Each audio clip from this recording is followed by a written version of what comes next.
আসসালামু আলাইকুম। এটিএন বাংলা সংবাদে সবাইকে স্বাগত জানাচ্ছি ফাতিহা শাফি। শুরুতেই জানিয়ে দিচ্ছি বিআরবি কেবলস সংবাদ শিরোনাম। বিশ্বের ১০০ দেশের উপর নতুন করে শুল্ক আরোপ যুক্তরাষ্ট্রের, বাংলাদেশের জন্য ৩৭% সমস্যা সমাধানে প্রয়োজনীয় উদ্যোগের আশ্বাস প্রেস সচিবের।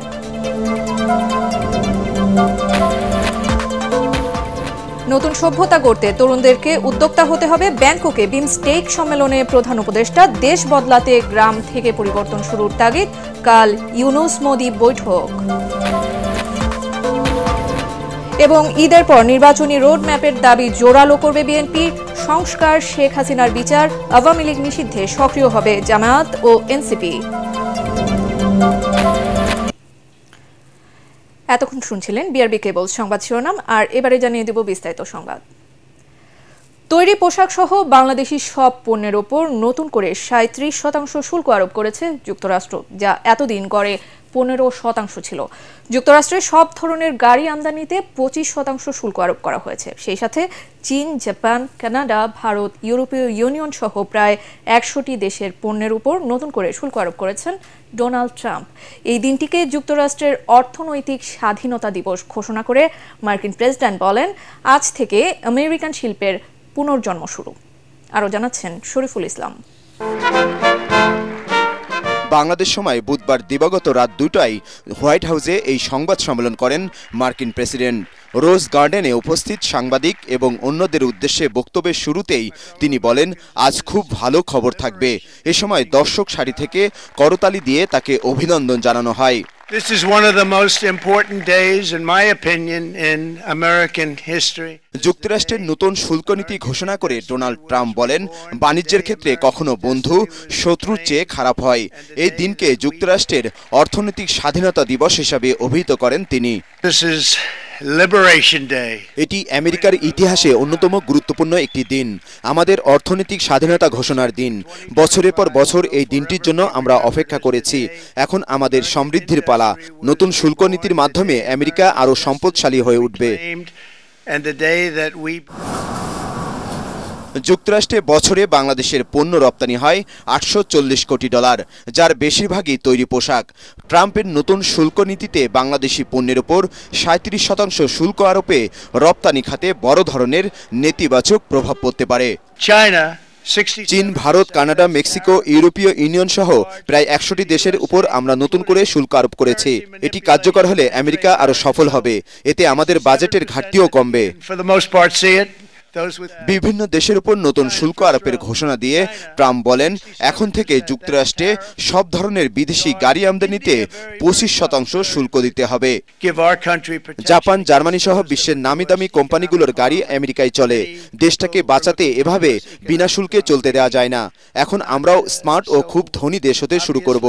এতদিন অনেক দেশ আমাদের সম্পদ কেড়ে নিয়েছে, আমরা তা আর হতে দেব না। এই দিনটিকে যুক্তরাষ্ট্রকে আবারও সম্পদশালী করার ক্ষণ হিসেবে স্মরণ করা হবে বলেও মন্তব্য করেন দ্বিতীয়বারের মতো ক্ষমতায় আসা মার্কিন এই ধনকুবের। This will be indeed the golden age of America. It's coming back. Shariful Islam, ATN Bangla. এদিকে ট্রাম্পের নতুন শুল্ক নীতির বিরুদ্ধে পাল্টা ব্যবস্থার হুঁশিয়ারি দিয়েছে চীন। তাৎক্ষণিক প্রতিক্রিয়ায় ইউরোপীয় কমিশনের প্রেসিডেন্ট বলেছেন, যুক্তরাষ্ট্রের সর্বজনীন শুল্ক আরোপ বিশ্ব অর্থনীতির জন্য বড় আঘাত। জাপানের মন্ত্রিপরিষদ সচিব বলেন, নতুন করে আরও 24% শুল্ক হার দুঃখজনক। যুক্তরাষ্ট্রের আরোপিত শুল্কের সমালোচনা করে ওয়াশিংটনের নতুন শুল্ক নীতি নিয়ে প্রশ্ন তুলেছেন নিউজিল্যান্ডের প্রধানমন্ত্রী। ট্রাম্পের নতুন স্বাধীনতা দিবস অস্ট্রেলিয়ায় একটি অন্ধকার সময়ের সূচনা করেছে বলে মন্তব্য করেছেন দেশটির বিরোধী দলীয় নেতা। একই সাথে বিশ্ব নেতারা হুঁশিয়ারি দেন, শুল্ক হার নিয়ে ওয়াশিংটনের সাথে আলোচনা ব্যর্থ হলে পাল্টা ব্যবস্থা নেওয়ার। যুক্তরাষ্ট্র থেকে আমদানি করা পণ্যের উপর বাংলাদেশ শুল্ক পর্যালোচনা করছে বলে জানিয়েছেন প্রধান উপদেষ্টার প্রেস সচিব শফিকুল আলম। ব্যাংককে তিনি সাংবাদিকদের জানান, বিষয়টি সমাধানে দ্রুত প্রয়োজনীয় শুল্ক যুক্তিসঙ্গত করার বিকল্পগুলো চিহ্নিত করছে এনবিআর। মার্কিন সরকারের সাথে বাংলাদেশের চলমান কার্যক্রম শুল্ক সমস্যা সমাধানে সহায়তা করবে বলে আশা প্রকাশ করেন তিনি। কনভারসেশন ইউএস এর তরফ থেকে তো আর আমরা এটা যাচাই বাছাই করছি এবং সেই অনুযায়ী এমন আমরা মুভগুলো নিচ্ছি যেটার কারণে আমাদের সাথে ইউএস এর আমরা মনে করি যে সামনে সুসম্পর্ক আরো দৃঢ় হবে এবং এমন একটা আমরা এই বিষয়টা নিয়ে আমাদের কথাবার্তা বা আমরা তাদের সাথে এমন একটা সলিউশনে যাব যেটা দুই পক্ষের জন্যই উইন উইন হয়, ইউএস এর জন্য উইন উইন হয়, আমাদের জন্য উইন উইন হয়। দেশ বদলাতে হলে পরিচালনা পদ্ধতি পরিবর্তনের কথা জানিয়েছেন প্রধান উপদেষ্টা ডক্টর মোহাম্মদ ইউনূস। ব্যাংককে বিমস্টেক ইয়ং জেন ফোরাম শীর্ষক অনুষ্ঠানে দেয়া বক্তব্যে তিনি বলেন, পরিবর্তনে বড় ভূমিকা রাখতে পারে তরুণরাই। সম্মেলনের দ্বিতীয় দিনে সামুদ্রিক পরিবহন সহযোগিতায় সমঝোতা স্মারক সই হয় সদস্যভুক্ত 7 দেশের মধ্যে। এদিকে আগামীকাল সম্মেলনের সাইড লাইনে বৈঠক করতে যাচ্ছেন ডক্টর ইউনূস ও নরেন্দ্র মোদী। ব্যাংকক থেকে বিস্তারিত জানাচ্ছেন ইকরামুল হক সায়েম। থাইল্যান্ডের রাজধানী ব্যাংককে শাংগ্রিলা হোটেলে বিমস্টেক মন্ত্রী পর্যায়ের 20তম বৈঠকের আগে জোটের পররাষ্ট্রমন্ত্রীরা সমুদ্র পরিবহন সহযোগিতা চুক্তি সই করেন। বৈঠকে বাংলাদেশের প্রতিনিধিত্ব করেন পররাষ্ট্র উপদেষ্টা তৌহিদ হোসেন। তিনি আঞ্চলিক শান্তি, অগ্রগতি ও সমৃদ্ধি নিশ্চিত করার জন্য বাংলাদেশের প্রতিশ্রুতি তুলে ধরেন। মিয়ানমার থেকে জোর করে বাস্তুচ্যুত রোহিঙ্গাদের নিরাপদে ফিরিয়ে নেওয়ার জন্য দেশটিকে অনুকূল পরিবেশ তৈরির উপর জোর দেন তিনি। Good afternoon. এদিকে বিমস্টেক ইয়াং জেনারেশনের অনুষ্ঠানে প্রবন্ধ উপস্থাপন করেন প্রধান উপদেষ্টা ডক্টর মোহাম্মদ ইউনূস। সামাজিক ব্যবসা সম্পর্কে তুলে ধরেন তরুণদের সামনে, অনুপ্রাণিত করেন চাকরি না করে উদ্যোক্তা হতে। Making money cannot be a goal of life, but if you want, put it there. I want to make money. Go ahead, but you listen to others what they want to do. I want to change the world. অনুষ্ঠানে তরুণদের বিভিন্ন প্রশ্নের জবাব দেন doctor Mohammad Yunus. Cannot create a world with the same system. If you want to change the world, you have to change the system. There's no other option for you, no matter how you argue with it. If you go by the same road, you'll always get to the same destination. If you want to go to a new destination, you have to build a new road. শুক্রবার অনুষ্ঠিত হতে যাচ্ছে প্রধান উপদেষ্টার সাথে ভারতের প্রধানমন্ত্রী নরেন্দ্র মোদীর দ্বিপাক্ষিক বৈঠক। এ নিয়ে চলছে দুই দেশের নানা প্রস্তুতি। শুক্রবার শেষ হবে 3 দিনব্যাপী বিমস্টেক সম্মেলন। বিমস্টেকের এবারের সম্মেলনে আঞ্চলিক ইস্যুর চেয়ে বাংলাদেশের জন্য বিভিন্ন দেশের সাথে দ্বিপাক্ষিক ইস্যুগুলো গুরুত্বপূর্ণ হয়ে উঠেছে। বিশেষ করে প্রধান উপদেষ্টা ডক্টর মোহাম্মদ ইউনূসের সাথে ভারতের প্রধানমন্ত্রী নরেন্দ্র মোদীর সাথে বৈঠকে দুদেশের সম্পর্কে কী মাত্রা তৈরি হয় সেটি এখন দেখার বিষয়। একই সাথে সম্মেলনের আলোচ্যসূচিতে রোহিঙ্গা ইস্যু না থাকলেও এ বিষয়ে গুরুত্বের সাথে তুলে ধরেছেন পররাষ্ট্র উপদেষ্টা। ইকরামুল হক সায়েম, এটিএন বাংলা, ব্যাংকক। বিমস্টেক সম্মেলনে রাষ্ট্র ও সরকার প্রধানদের সম্মানে থাই প্রধানমন্ত্রীর দেয়া নৈশভোজে যোগ দিয়েছেন প্রধান উপদেষ্টা ডক্টর মোহাম্মদ ইউনূস। এই অনুষ্ঠানে তার সাথে পাশাপাশি চেয়ারে বসেন ভারতের প্রধানমন্ত্রী নরেন্দ্র মোদী। এ সময় তাদের সাথে কুশল বিনিময় ও আলাপচারিতা হয়। এই সংক্রান্ত ভিডিও ও ছবি সামাজিক যোগাযোগ মাধ্যমে ভাইরাল হয়েছে। সন্ধ্যায় থাইল্যান্ডের ব্যাংককের একটি হোটেলে নৈশভোজের আয়োজনে দক্ষিণ এশিয়ার শীর্ষ নেতারা একত্রিত হন। অনুষ্ঠানে শ্রীলঙ্কার প্রেসিডেন্ট, নেপালের প্রধানমন্ত্রী এবং অন্যান্য দক্ষিণ এশীয় নেতারা উপস্থিত ছিলেন। ঈদের ছুটিতে বিএনপি, জামায়াত সহ প্রায় সব দলের রাজনৈতিক কার্যক্রমই নির্বাচনমুখী।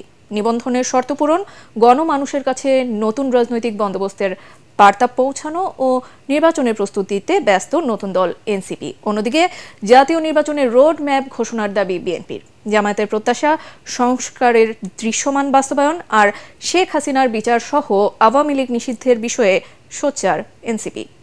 বিস্তারিত মাঝারুল হক মহাজিরের রিপোর্টে। গণ আন্দোলনে স্বৈরশাসক শেখ হাসিনার 16 বছরের দুঃশাসনের পতনের পর এবার ঈদ উদযাপিত হল নতুন এক রাজনৈতিক বাস্তবতায়। তৃণমূল থেকে কেন্দ্র, বিএনপি ও জামাতের নেতাকর্মীদের পাশাপাশি ছাত্রদের নতুন দল জাতীয় নাগরিক পার্টির নেতারাও চষে বেড়াচ্ছেন নিজ নিজ এলাকা, যাচ্ছেন গণমানুষের দুয়ারে।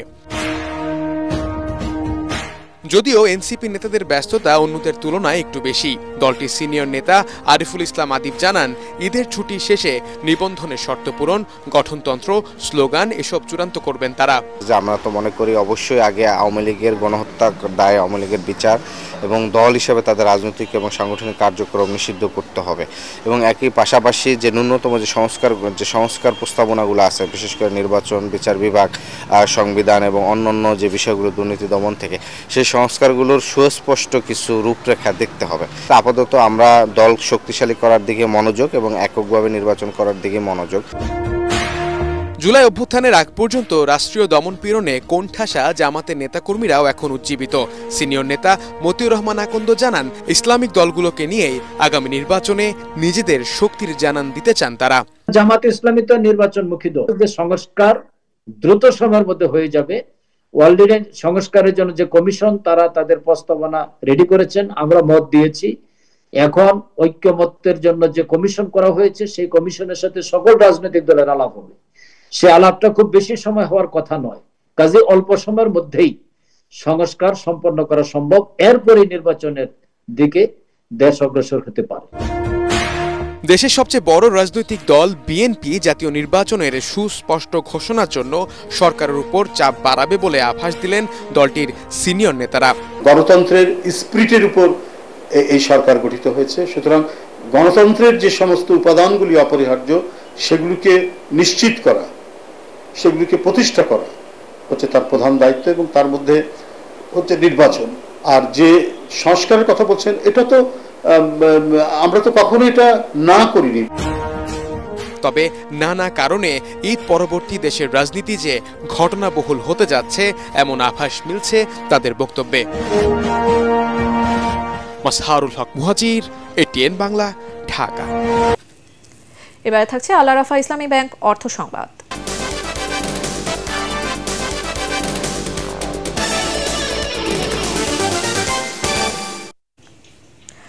নরসিংদীর ড্রিম হলিডে পার্কে দর্শনার্থীদের উপচে পড়া ভিড়। ঈদ উপলক্ষে সেখানে যোগ হয়েছে নতুন রাইড। ঈদকে কেন্দ্র করে দেশের অন্যতম বড় এই পার্কটিতে দেশের বিভিন্ন প্রান্ত থেকে আসছেন দর্শনার্থীরা। আধুনিক তথ্য প্রযুক্তি ব্যবহারের মাধ্যমে সামনে আরও নতুন পরিকল্পনার কথা জানিয়েছেন পার্ক কর্তৃপক্ষ। আরও জানাচ্ছেন ঐশী গোস্বামী প্রমা। ঈদের টানা ছুটিতে ঢাকা সিলেট মহাসড়কের পাশে নরসিংদী সদর উপজেলার পাঁচদোনায় অবস্থিত ড্রিম হলিডে পার্কটি মুখর ছিল দেশের বিভিন্ন প্রান্ত থেকে আগত দর্শনার্থীদের পদচারণায়। বিভিন্ন রাইডে চড়ে শিশু কিশোরদের অনুভূতি ছিল অন্যরকম।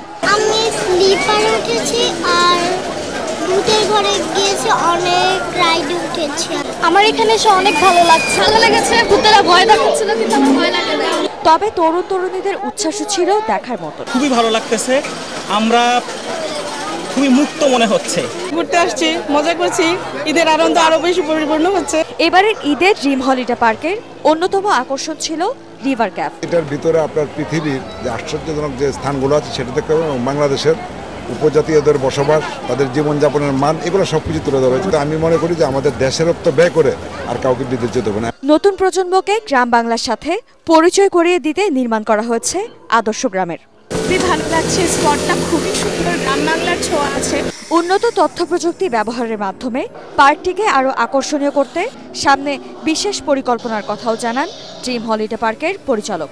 এটা হচ্ছে ইন্টারন্যাশনাল ফরেন গেস্ট যদি বাংলাদেশ আসে, এটা যেন ওদের একটা নাম্বার 1 প্রায়োরিটি থাকে। পার্কে দর্শনার্থীদের মূল আকর্ষণ ছিল ওয়াটার পার্কটিকে ঘিরে, যেখানে ডিজের তালে তালে ওয়াটার পার্কের ঢেউয়ের তুলে নেচে গেয়ে আনন্দ ফুর্তি করেন শিশু কিশোর, তরুণ তরুণী সহ সব বয়সী মানুষ। প্রায় 120 বিঘা জমির উপর নির্মিত এই পার্কটিতে রয়েছে water park, sky train, water boat, roller coaster সহ 25টিরও বেশি রাইড। ঐশী গোস্বামী প্রমা, এটিএন বাংলা। এবারে থাকছে পার্টেক্স খেলার খবর।